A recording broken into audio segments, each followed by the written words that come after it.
What are your thoughts on the work of Dr. Lustig in California, the endocrinologist, who's really shown that your inflammation markers rise after even 6 teaspoons of sugar?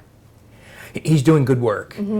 He's done a really, really good job of publicizing the notions that sugars are bad for you, specifically sucrose, glucose plus fructose, and fructose. Yes. So we know that when we harp on the issue of wheat and grains, we're not saying they're the only problems in diet and everything else is fine, of course. They're the big problems. But sucrose and fructose are other big problems. I don't think they're as big as the grain problem because nice, healthy, health-conscious people usually aren't eating candy bars and soda pop all day.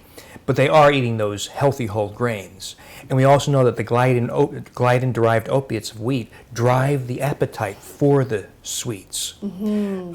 So we take wheat out of the diet, we lose our desire for those sweets, we have heightened taste for sweetness, such that foods we thought used to be delicious and tasty are now sickeningly sweet and we can't eat them. So that's another aspect of that of the sweetener question. But no question, sucrose and sources of fructose are a big problem. Do you suggest that people have their C-reactive protein test done?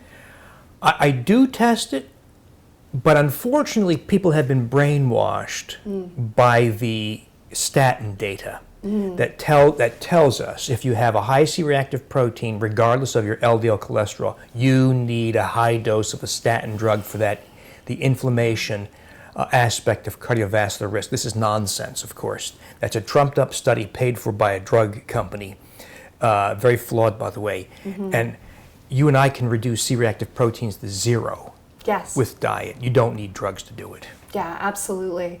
I was so excited watching C-reactive protein levels plummet on the anti-inflammatory plan. It's so beautiful to see as people take the inflammatory foods out and their entire system balances out hormonally and they're able to balance their blood sugar naturally, how we really can reach that ultimate balance. So exciting.